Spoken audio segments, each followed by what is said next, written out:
This year we have a Maggie right there, help on the street, and I try to help. I didn't help much. And the judge is Zavar, and who is amazing artist. He won like at least 8 awards in Plein Air Easton. Is that amazing?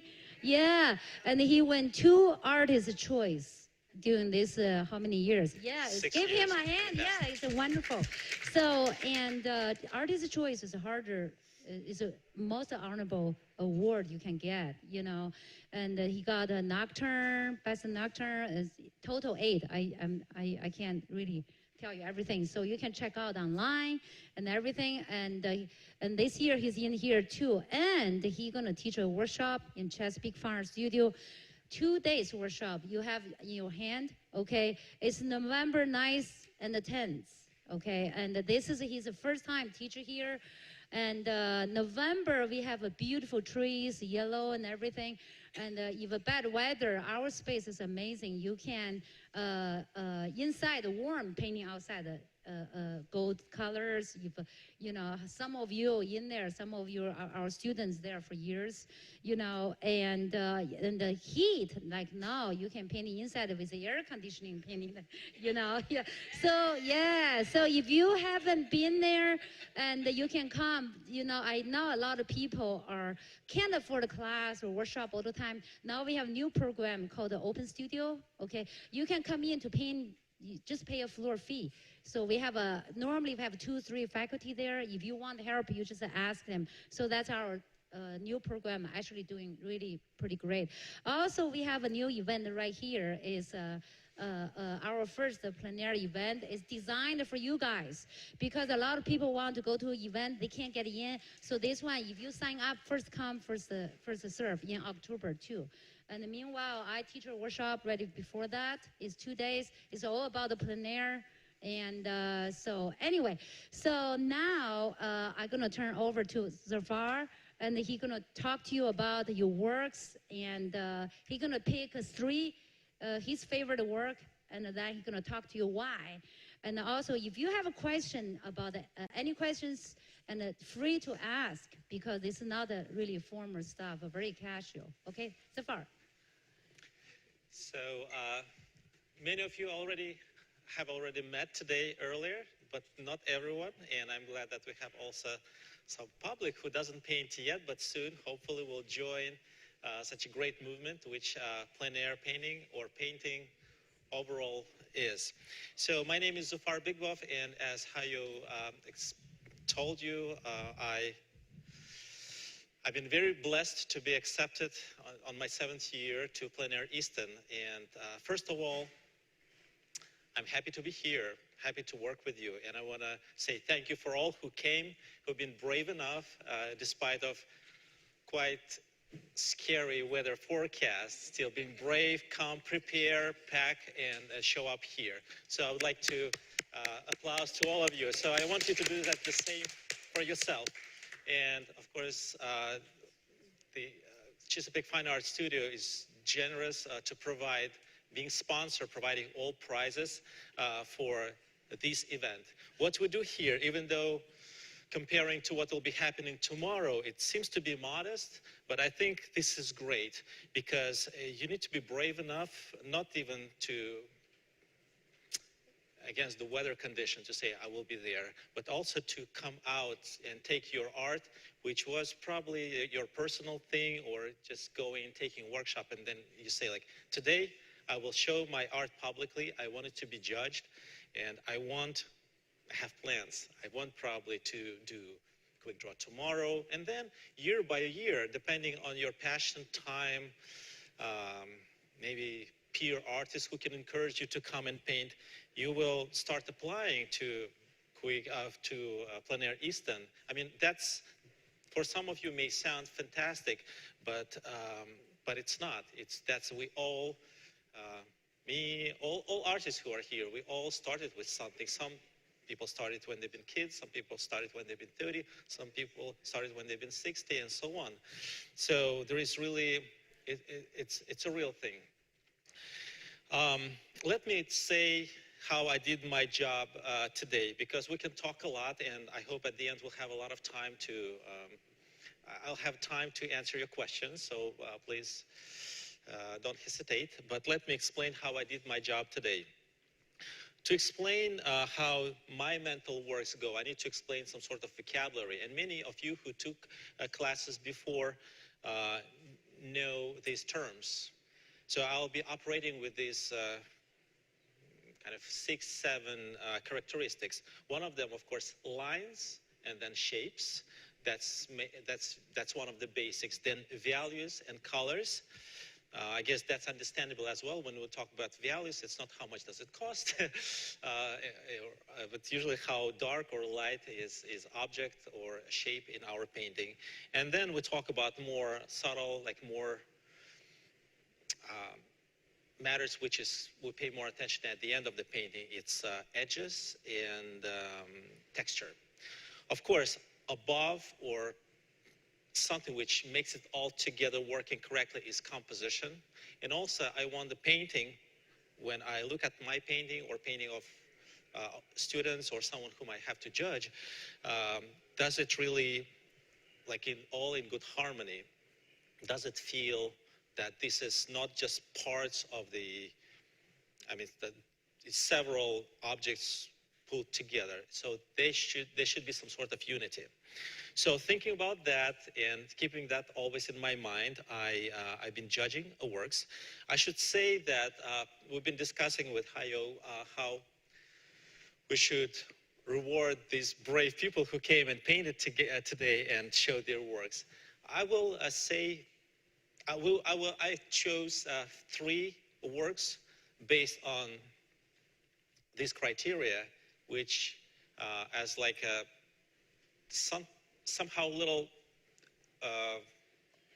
not higher, but like more advanced, so, or done with somehow better skills applied and maybe painted with more confidence. And then the rest of the people who participated will still get awards. So no one loses today. Everyone for being here will be rewarded. It's absolutely normal, yes, and there are a number of events which do that even for the, like on national level, like Wayne Art, Plein Air. So if someone get already selected there to participate, they reward everyone to come just based on strong parts of their painting. So there will be no place 1, 2, 3. It will be 3, which I chose for some reason, which I'll explain, I think are kind of more advanced, and the rest of them are still good, and I will, do you want me to go over all of them, right? Overall. So let me point those 3. I guess that's kind of like a moment when everyone is excited. And, you know, I also realized that artists, it doesn't matter which level you are. When you paint, you focus on your work, and then that painting becomes part of you. You cannot say, is my painting good or bad? I feel quite often bad about my paintings. I do not know what's good about it because I cannot really compare my work, which is part of me, to other works, because it's like comparing one person to another. You never get right with that. So, but me as a person who's just been walking and look with a fresh eye, I will take that responsibility. So I'm giving special attention to this painting by Laura McGowan. Yes, and that's your congratulations. So let me give you your certificate. And I think I'll take all 3 of them.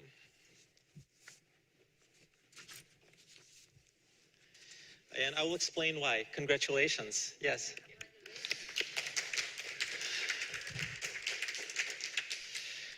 Talking about all those 6, 7 things which I've been talking about, this painting is very harmonically developed per my attention.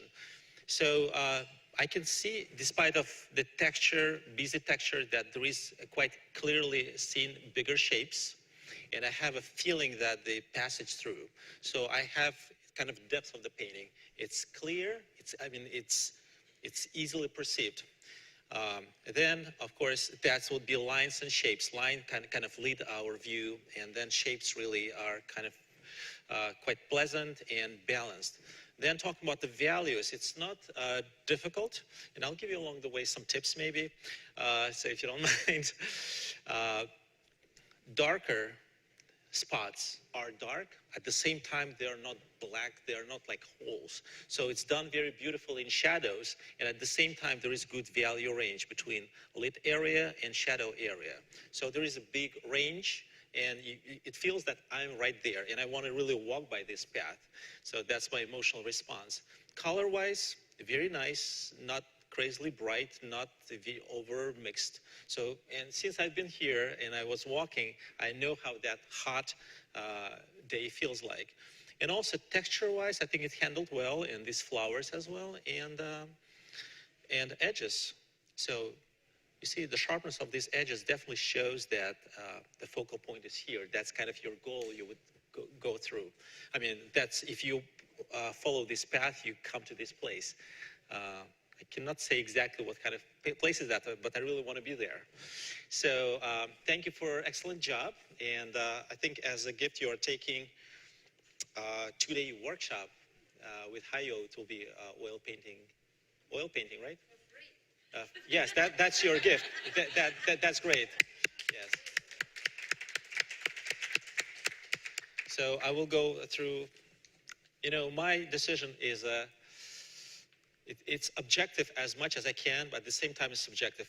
If you had different judge, it probably would be maybe different paintings. It doesn't mean that something is like better. I just try to explain why it caught my attention and why I think that I would give a special attention to this painting to maybe learn from. So I would like to give a word to Helen Hutchinson. So, so she also received the certificate for Chesapeake Fine Art Studio. Yes, congratulations. Yes. There are definitely more than 3 paintings, which I wish I could give all of you this kind of certificate. So I really like how Helen worked with colors here. So again, contour effect against the light. And I've seen this painting developing. And I like how she handled balance of greens, all variety, cooler, warmer, bright ones. And then the shadow part, especially grays. Working with grays, finding the way how you mix paints is important.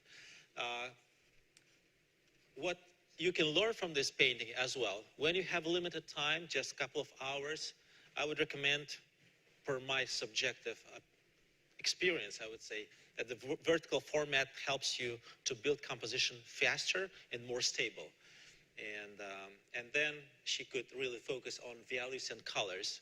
So this, when I look at this painting from a distance, I see clearly shapes. When I come, I see it's a painting. So I think that's what I really quite value in works when unless it's my work, because if it's my work, I really cannot judge it well. So congratulations, Helen. And also, I would like to give certificate to Lori Basham. I've seen this work also in progress, and we've been discussing, and this only painting which done in pastel. Even, yes, of course, it's nicely framed and looks great. I like we have very good, nice sense of light. So she's been able to treat edges nicely. I like she also paid attention to reflexes here at the base. And that tells me, kind of makes me feel that there is not just what we see here. There is some surrounding. So there is sky here, and that was a brick, the sidewalk here. Also, I've seen this work in a progress, and I like that during work she's been able to correct some perspective, maybe, I wouldn't say mistake, but first choice. And then she seen during the work, and she corrected and did this window quite correctly.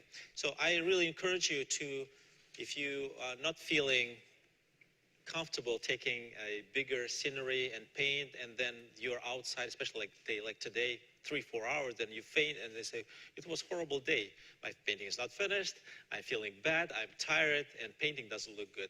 So try with something smaller. So she focused on this little part, and she did it very well. So congratulations, Lori. Yes. And as, again, to thank you all participants are taking the drop into one weekly class. And let me hand it all to you. So that will be also in Chesapeake Fine Arts Studio. We didn't do this every year because this year is so tough. So appreciate you fight this. Yes. So everybody have certificate. It's limited to 1 year.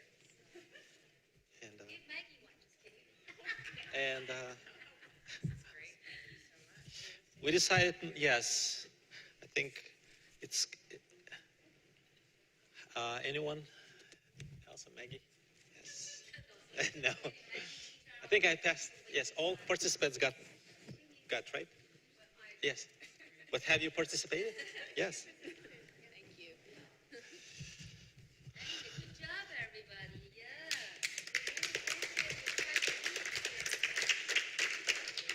Again, being sponsored, Hayo, thank you. You're so generous with educating and teaching.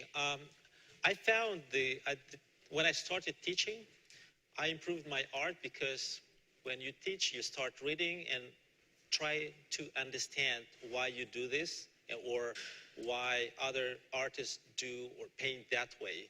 So I try to put that into words, and to put that to words, I need to read more. I need to really be more, pay better attention to events, to lectures, reading books. I really encourage you to continue your self-education, and taking classes is great.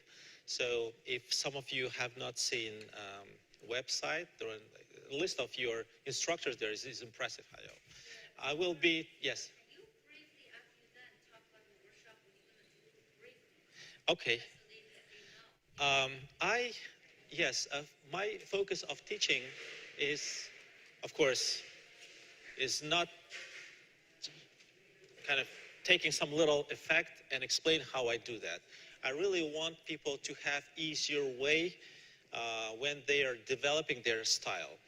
So I think way of artists should not be hard. I'm not saying just like starving artist versus not starving artist. I'm saying like if you decided to be an artist, it's still a lot of efforts. Like even mentally, you think like until some point you feel my art is not good enough. You think my art is not good enough to show it, or like, do I have talent or I don't have a talent? I want to present a system. You go step by step and you know which step should bring to you. It's not like I took workshop or I studied for a month and now my painting is great. No, but the steady progression is important.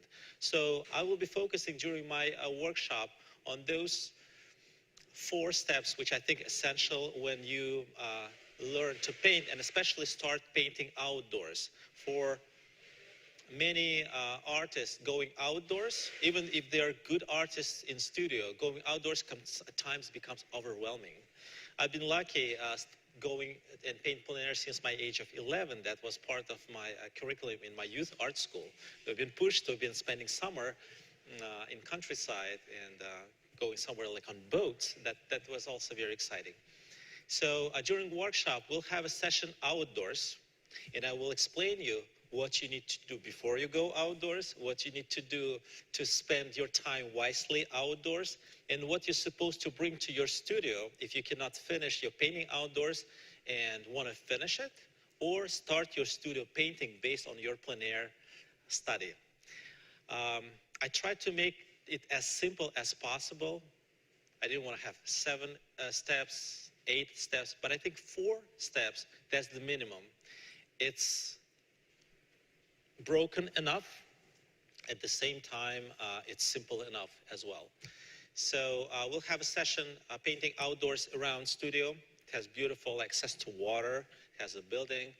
And then in studio, it will be November 9th and 10th. If one day will be maybe raining another is sunny, we will rearrange, but definitely we'll spend a lot of time being outdoors. What I really explained to you, or tried to explain, it was quite a short talk. I will try to continue during demo in Tidewater Inn at 3:30 to 5:30. There will be demo, so just across the street.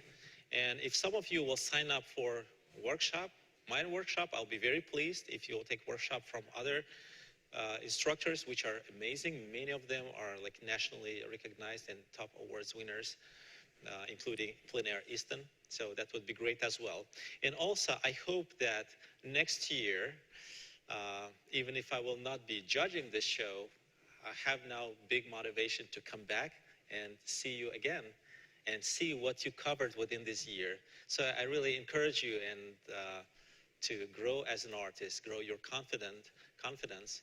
Yes, and if you have some interest after November and so on, you can visit my website, confidentartist.com. Maybe you'll find something helpful there too. Okay, do you want me to go painting by painting? We'll have like questions and questions and answers session right now. Yes, if you want to stand up, kind of, because I've been talking a lot, I don't feel that I should be always as just teacher. I want to be coach and mentor. I want to work individually. So if you have any question right now, I will answer. If you want to stand up and now I can come and you'll be standing next to your painting, I can give you feedback personally, because not everyone is comfortable when publicly they say, oh, here is something, this should be improved or that thing improved. So whatever form you like. Are you okay if I will at least do one or a couple of points in each painting? And looking at these paintings, I would like to say, if I am painting it, if I'm painting it and I see it, I got to this stage, what else I could do to improve it? So that position, I think, that situation will be quite understandable, right? That will work well. So I talked about 3 paintings already. And again, don't take it personal. I will not be harsh, but again, I'm treating it as if it was my painting.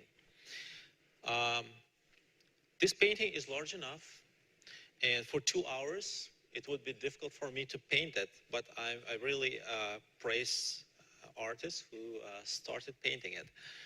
I think in this painting, perspective ones, they could be a little bit corrected. I do not know why it happened, but for me, if I do this mistake, what I try to do, even when I'm here, I take sketchbook and resketch it on paper to understand what I see in reality and what I see on my sketch, and then I look at my painting.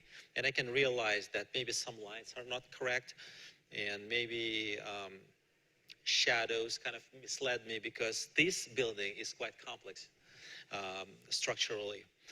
Also, I would correct lines. That's about the perspective. Shape-wise, we cannot really change a lot, but with values and with colors and with texture, we can show kind of this is close to us. This is our kind of foreground, and that's the background. I like we have here some air feeling, but I would make these edges a little bit sharper. That's one thing. And second thing, when we have a fence, having fence from side to side, even though in reality it's like that, it's perceived that we cannot enter this beautiful space behind it.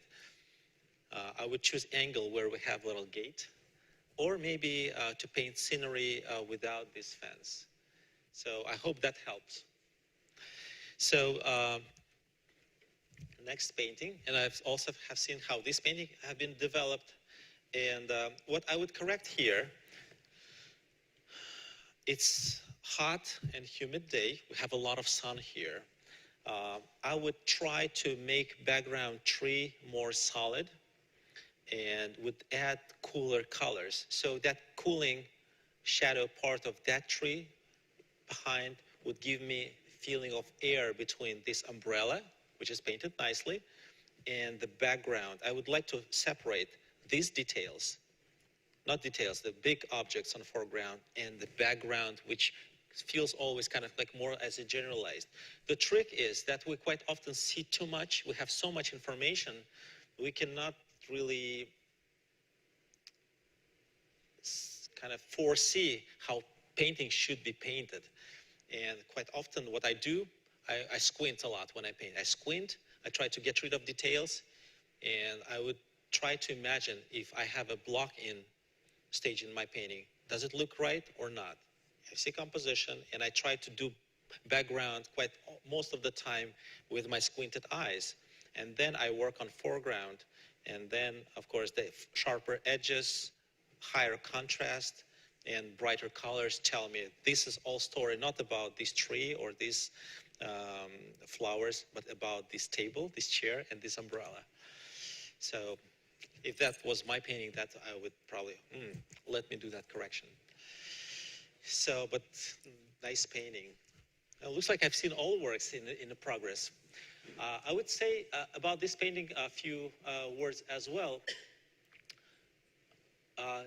This painting and painting actually with that barn, it's difficult. I would say that's great that you chose this kind of bravely, this object, because it has a lot of details. When we see something, we don't realize how many lines and pieces and planes are there. So starting it, that was a very good, brave decision. At the same time, again, if I've been at this stage, I would try to pull this part closer to me, or maybe especially this sign of the restaurant, Mason's, I would put it as closer to me, and then everything else is background. And these trees, this tree, branches, also I'll put it as a support shape. I would try to make it more solid with a few sky holes. And I would probably, yes, I think this part pulls attention just because of the value contrast between this roof and these trees distracts. The dilemma is, it's there, you see it there, but mentally you need to say like, it's too many details in that corner, I don't want it, because focal point are these flowers and this sign and probably this porch. Yes, that would be what I would try to correct as my next step. So here we have beautiful watercolor, and in this watercolor, I like the this porch. It has nice, like welcoming environment, and we've been talking about the roof. So yes, you did that. Oh, you stood up. You've seen that angle. Yes, I think one of the things which should be probably for next time be considered. When you've been painting, you did not look at your painting perpendicularly. It was a little bit under some angle, and that's changed the construction. So that's it's caused some distortion. It would be not possible to do any correction here, because you know, compared to oils, watercolor doesn't forgive something. Like if you put the wrong detail, you cannot remove it if you started. But otherwise, it feels a little bit that you would be great if you had extra time, right, to finish these sides and maybe to put some shadow. I wanted to leave it the way it is and have the house be the main thing. Yes, this part is beautiful. The only thing, I don't have a feeling that these trees and bushes are kind of settled. They don't have base. Sometimes tree and bush, everything, it's so much growth around, but I would intentionally, if it was my painting, I would put a couple of lines just to separate the sidewalk from vertical planes, which are bushes and trees.